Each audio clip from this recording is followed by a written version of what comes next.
Hello అండి. Welcome to ఆసి Sudha all in one channel. ఈ బ్లాగ్లో వచ్చేసి ఈవినింగ్ నుంచి నైట్ వరకు నా రొటీన్ లైఫ్ అనేది చూసేయండి. ఇలా ఈవినింగ్ వచ్చేసి జోషిని తీసుకురావడానికి వెళ్ళానండి. వెళ్ళి జోషిని తీసుకొచ్చాను. హవ్యకి టీవీ పెట్టేసి వెళ్తానని చెప్పాను కదండి.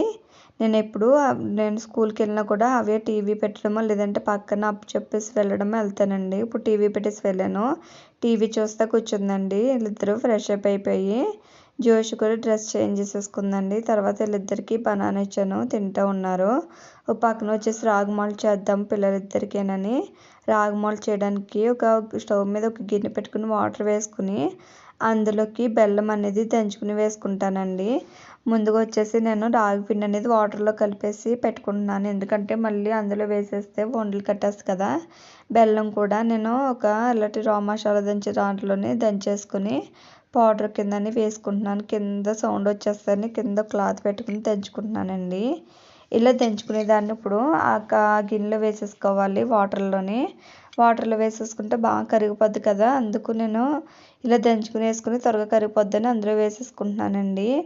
ఇలా వేసుకున్నాను కదండి. ఇప్పుడు అది పక్కకు పెట్టేసుకుందాము. బెల్లం వేసుకున్నాం కదండి. ఇప్పుడు బాగా మరగాలి. మరిగేలోగా నేను పైనుంచి జోషికి బట్టలు రమ్మన్నాను. బట్టలు చూడండి ఎన్ని సర్దుకొస్తుందో. ఇలా కాదని నేనే వెళ్ళానండి పైకి. వెళ్ళి బట్టలన్నీ తెచ్చేస్తామని వెళ్తే నాతో ఒకలాగా ఇద్దరు కూడా పైకి వచ్చేసారు. పైకి వచ్చి చూడండి వాళ్ళ పీకేస్తున్నారు బట్టలన్నీ. ఇలా బట్టలన్నీ పట్టుకుని నేను అయితే కిందకు వచ్చేస్తున్నామండి. ఒక పక్కన హవ్య కూడా వచ్చేసింది. ఒక పక్కన జోషి చూడండి నాకు అన్నీ ఇచ్చేసి ఒక చున్నీ అవి పెట్టుకున్నది కిందకైతే వెళ్ళిపోయింది. ఇలాగా నేను బట్టలు పెట్టుకున్నది కిందకు వస్తానండి. ఇన్ని బట్టలు ఉన్నాయి, ఇవి మడత పెట్టాలి. బట్టలు తెచ్చి పక్క పెట్టేసాం కదా. తర్వాత వచ్చేసి ఇది ఇప్పుడు స్టవ్ మీద పెట్టుకుని కూడా బాగా మరిగిపోతుందండి. ఆ మరిగిపోయినప్పుడు ఇప్పుడు మనం ముందు కలిపెట్టుకున్నాం కదా రాగిపిండి అనేది, అది కొద్దిగా వేసుకుంటూ కలుపుకోవాలండి. ఇసుకతో కలుపుకోవడం వల్ల ఉండలు లేకుండా బాగుంటుంది. చూస్తున్నా కదా, ఇలాగా మొత్తం ఉండలు లేకుండా కలుపుకోవాలండి రాగిపిండి అనేది. ఇది ఇంకా కొంచెం దగ్గర పడాలి, బాగా ఉడకాలి కూడాని. అనేది లో ఫ్లేమ్లో పెట్టుకొని బాగా ఉడికించుకోవాలి. చూస్తున్నారు కదా, బాగా అనేది ఉడికిపోయిందండి. ఇప్పుడు అది స్టవ్ ఆఫ్ చేసుకుందాము. స్టవ్ ఆఫ్ చేసుకుని పక్క పెట్టుకుందామండి. అది బాగా చల్లనివ్వాలి. చూపిస్తాను చూడండి. ఇలాగ దగ్గర పడితే సరిపోతుంది. ఇప్పుడు చూడండి మీకే చూపిస్తాను. ఇప్పుడు ఇలాగా కొంచెం దగ్గర పడితే సరిపోతుందండి. ఎందుకంటే మనం అందులో పాలు వేస్తాం కాబట్టి మరీ పలుచకున్న పాలు వేసినప్పుడు ఇంకా పలుచనైపోతుంది. ఇచ్చిన విధంగా తిక్కగా ఉంటే సరిపోతుందండి. తర్వాత వచ్చేసి పిల్లలకి ఇచ్చేద్దాము. కొంచెం చల్లారినవి పర్లేదు. ఇప్పుడు గ్లాసులో వేసేసుకుంటున్నానండి.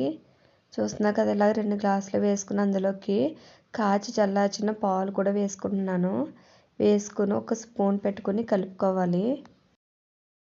ఇలాగా బాగా మిక్స్ చేసుకోవాలి. ఎందుకంటే రాగిపిండి అనేది అడుగున ఉండిపోద్దండి, పాలు అనేది పైన ఉండిపోతాయి కదా. ఆ రెండు బాగా మిక్స్ చేసుకోవాలి. మిక్స్ చేసుకున్నాక ఇలాగ స్పూన్ ఎట్టి కలుపుకుంటే పాలుని రాగిపిండి ఈవెన్గా కలిసిపోతుందండి. కొంచెం మిగిలింది కదా, అది కూడా ఒక గ్లాసులో వేసేసుకుని అది కూడా కలిపేసుకుంటున్నాను. పిల్లలిద్దరికి ఇలా కలిపేసాను కదండి. పిల్లలిద్దరికి అది ఇచ్చేస్తున్నాను నేను. ఇలా పిల్లలిద్దరికి ఇచ్చేసి హవ్యకైతే కాలుతుంది అంటుందండి. లేదమ్మా కాలట్లేదని చెప్పేసి చూడండి అక్కడ పెట్టేసే అంటుంది. నచ్చి చెప్పి ఇచ్చేసానండి. ఇచ్చేసాక తర్వాత వచ్చేసి నాకు కూడా కలుపుకున్నాను కదండి. అది కూడా గ్లాస్ తెచ్చుకుని టీవీ చూస్తే మేము ముగ్గురము తాగేస్తున్నాము. ఇలాగా నేనైతే త్వరగా తాగేసానండి. పిల్లలైతే చాలా స్లోగా తాగుతున్నారు. ఇలా నేను తాగేసిన తర్వాత హవ్య కూడా తాగిపిద్దామని నేనైతే త్వరగా తాగేసానండి. తాగేసి హవ్యకి పక్కన తాగిపిస్తున్నాను. తను సరిగ్గా తాగట్లేను, తాగను అంటుందని నేను త్వరగా తాగిపించేసాను. ఇలా తాగేసాక జోషి కూడా ట్యూషన్కి వెళ్ళడానికి రెడీ అయిపోయి మేమిద్దరం అయితే జోషిని ట్యూషన్ దగ్గర అప్పచెప్దామని నేను జోషి అయితే మేము వచ్చాము. అవి ఇంట్లో పక్కన ఆడుకుంటుందండి.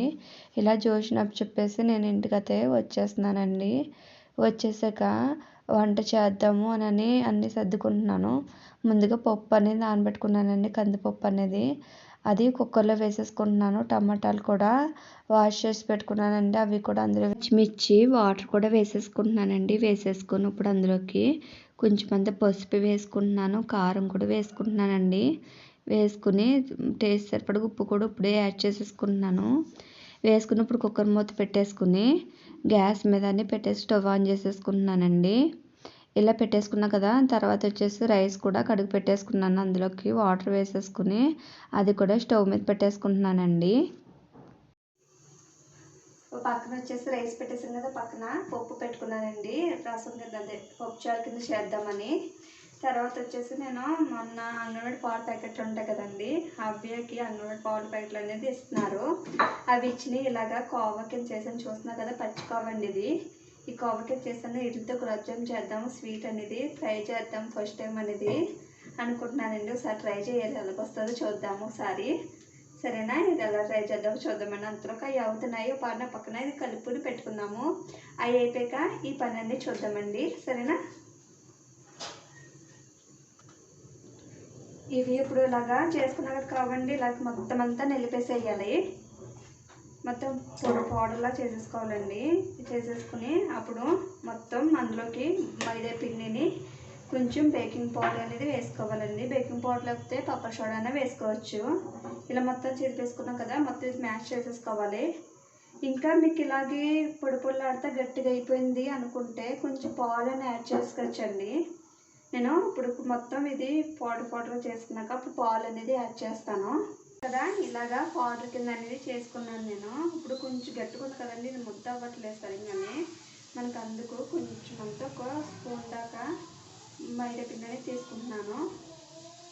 తీసుకుని అందులోకి బేకింగ్ పౌడర్ అయినా పర్లేదు, వంట సోడా అయినా పర్లేదండి. నేను వంట సోడా తీసుకున్నాను, దగ్గర బేకింగ్ పౌడర్ అనేది లేదు. ఇలా పాలు వేసుకుని కలుపుకుంటున్నాను. ఎందుకంటే ఇది చేసి చాలా రోజులైంది కదండి, దానివల్ల కొంచెం గట్టిగా అయిపోయింది.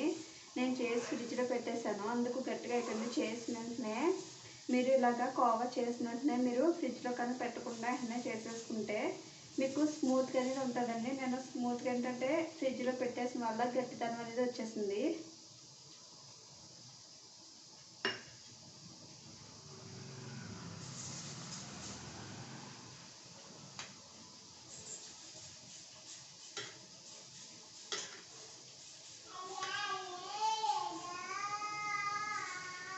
చూడండి, నేను కొంచెం ఉంచేసాను ఇందులోకి, ఎందుకంటే మళ్ళీ ఎక్కువైపోయినా మళ్ళీ పాడైపోయినా మళ్ళీ వేస్ట్ అయిపోద్ది కదా. అందుకు కొంచెం ఉంచేసి కొంచెం మట్టిగా చేసుకుంటున్నాను నేను.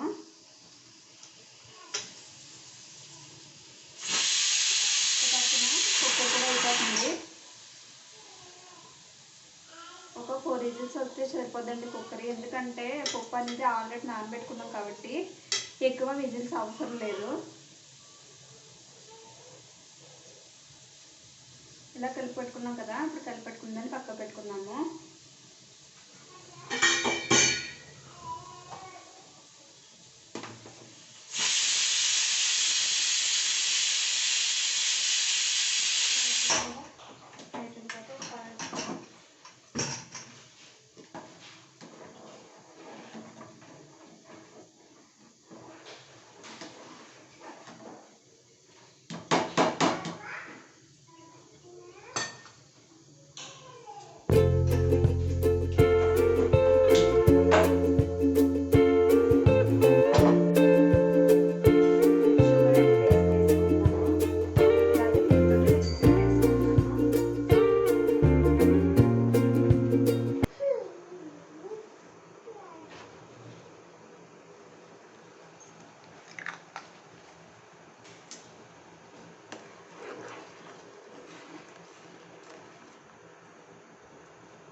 పెట్టుకుంటాను.